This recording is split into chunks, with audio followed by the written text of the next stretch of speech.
World Radio. I am Mobola Badekale. First, the major headlines.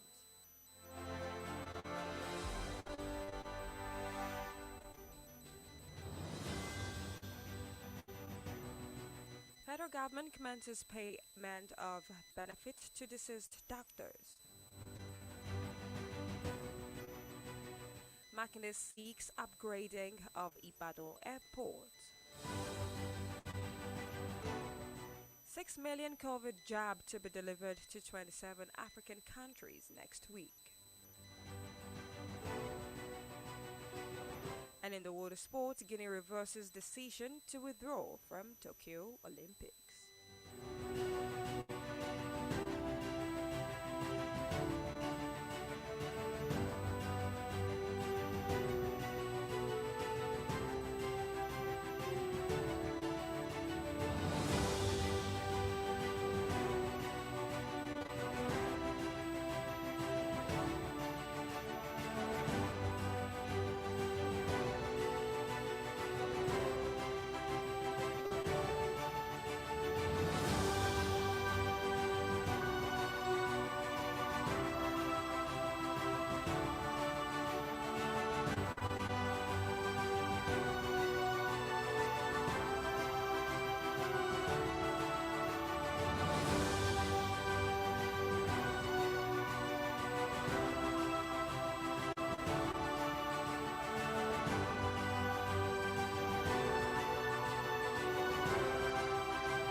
And now the news in details.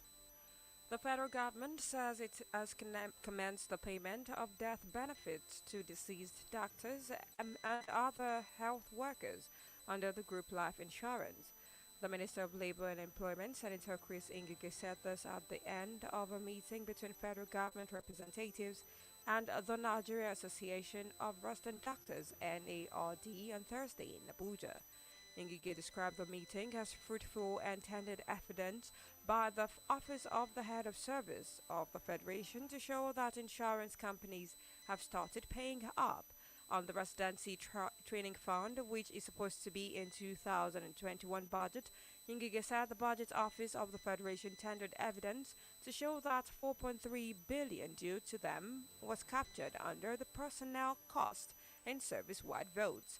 The minister also noted that work was in progress for those who are migrating from GFMIS platform to IPPIS, adding that the budget and IPPIS offices were given about 30 days to conclude all outstanding issues. Ngige, however, disclosed that a committee has been constituted to look into the issue of tertiary institutions that are not adhering to the abolition of bench fees.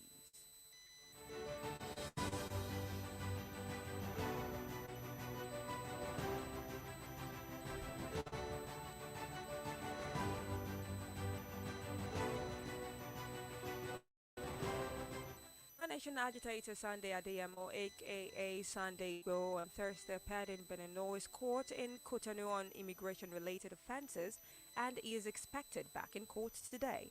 Information about the nature of the immigration-related offences remained scanty as of last night, as the charges against him could also not be ascertained, but he was represented by Benino's lawyer. According to a source, Igbo may have to defend the allegation of holding a fake passport, which he was about to travel to Europe before his arrest at Cotonou Airport on Monday night. It was also learned that the Nigerian government did not file extradition charges against Igbo. Rather, it requested the government of Benin Republic to hold him pending the time criminal charges will be filed against him in a Nigerian court.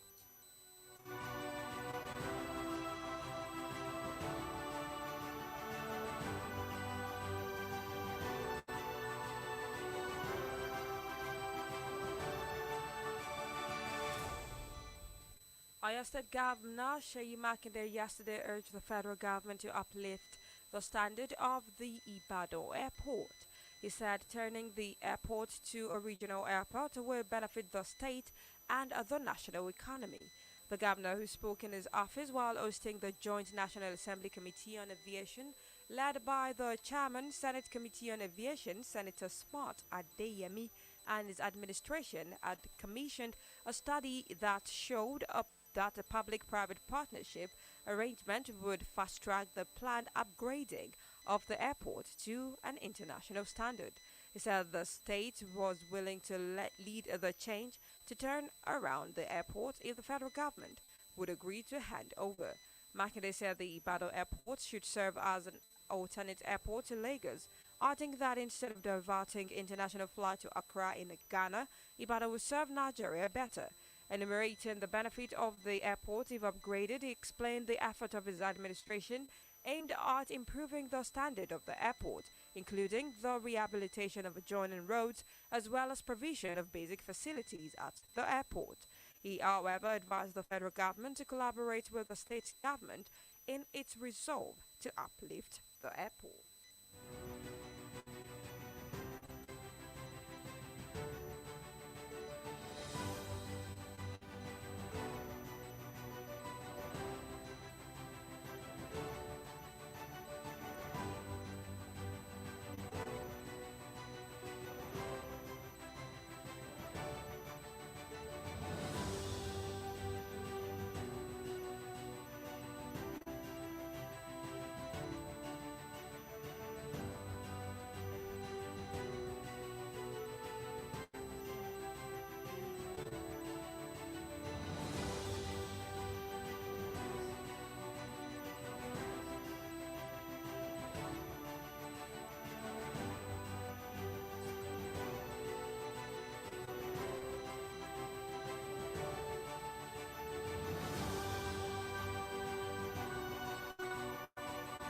You are still listening to the news at 10 on T-Solid Radio. Still to come is the foreign and sports news. Do remember that you can download our app T-Solid on Play Store or log on to www.tsolid.tv. You can as well follow us on our social media platforms, all at T-Solid Radio TV.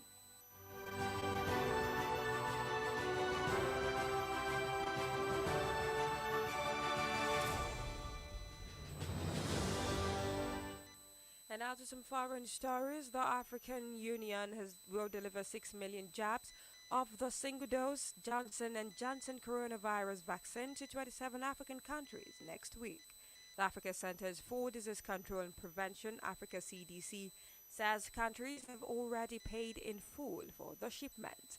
The AU's special coronavirus envoy, Strive Masiyiwa, told journalists that this demonstrates that African governments are willing to pay for the vaccines and are willing to stand together and fight the disease. 18 countries are yet to finalize the loan agreement with the World Bank for purchasing the vaccine. Masiyiwa, however, did not specify which countries would receive the doses.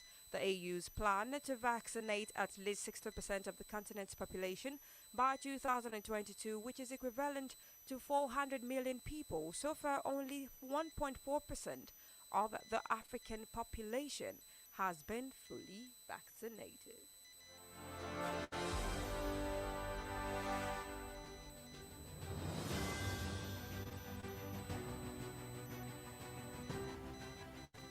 China has rejected the next stage of a World Health Organization (WHO) plan to investigate the origins of the coronavirus pandemic.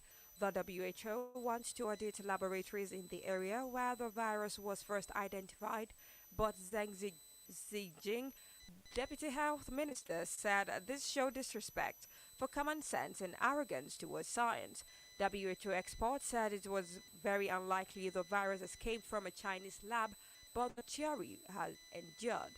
Investigators were able to visit Wuhan, the city where the virus was first detected, in December 2019.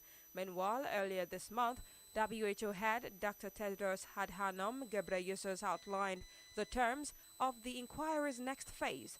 This included looking at certain science research institutions, as he has now called on China to be more cooperative about the early stages of the outbreak.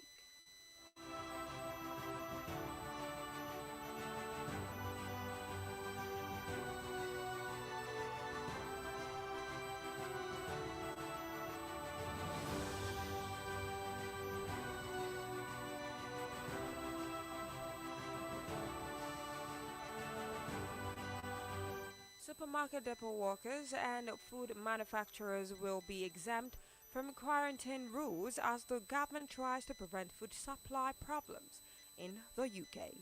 The move comes after the rising number of retail workers being forced to self isolate began to affect the availability of some products. The government said workers, regardless of vaccination status, could do daily COVID testing instead of isolating, while up to 10,000 workers are expected to qualify for the scheme. The new daily contact testing measures are beginning at 15 supermarket depots, followed by 150 depots next week, but will not apply to supermarket store staff.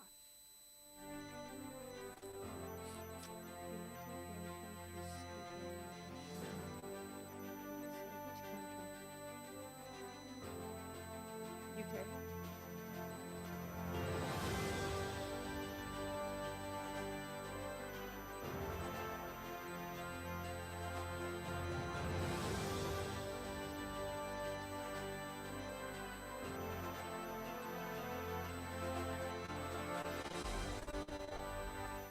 The United Nations peacekeeping mission said 13 civilians have been killed in clashes in the Central African Republic.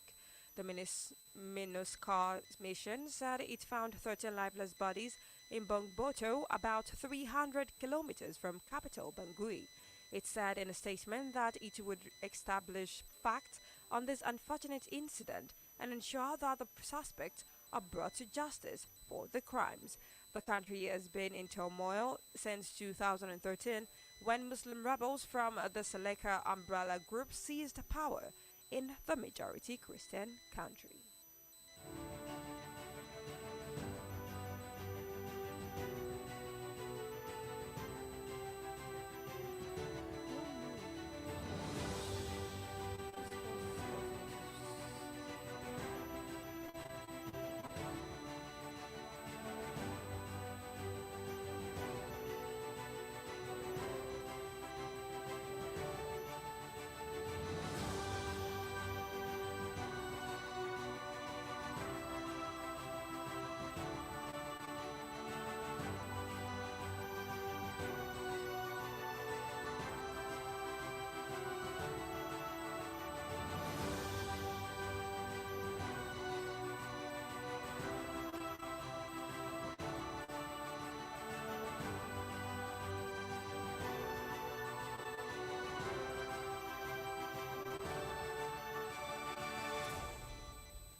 Guinea has reversed the decision to withdraw from Tokyo Olympics as the move reverses a decision on Wednesday which cancelled the country's participation in the Tokyo Olympics due to COVID-19 pandemic. However, a source close to the government in the capital Conakry had said that the decision not to send its five-person team stemmed from financial constraint. Reports also had claimed financial rather than health motives prompted the withdrawal by Guinea, which has never won a medal in 11 appearances at the Olympics. Guinea's five-strong team comprises Fatoumata Yari Kamara freestyle wrestling, Mamadou Sambaba judo, Fatoumata Lamarana Toure and Mamadou Tohiro Ba swimming, and Aisata Dean Kante athletics women 100 meters.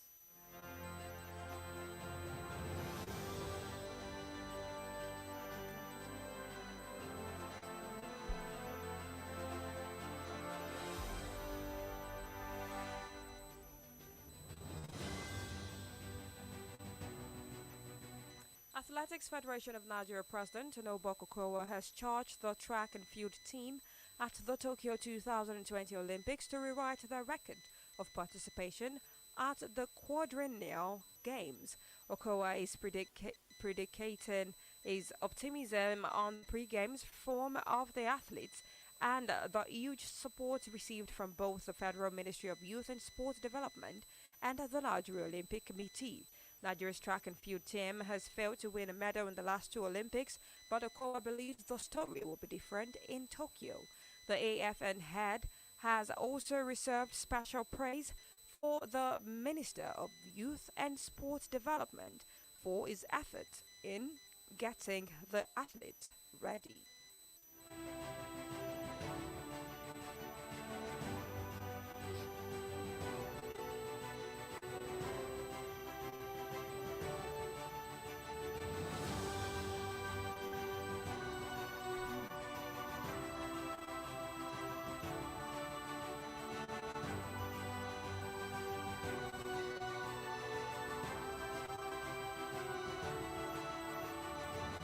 And with that, come to the end of the news. Here is a recap of the major headlines.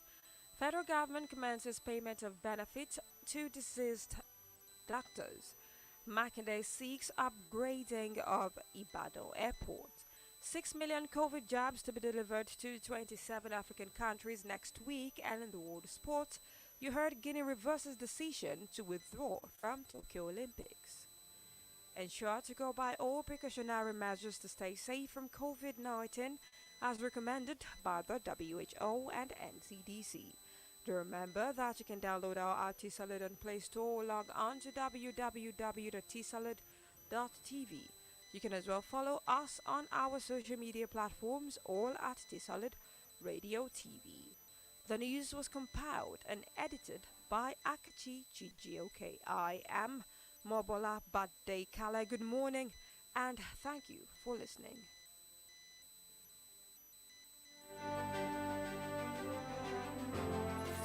Solid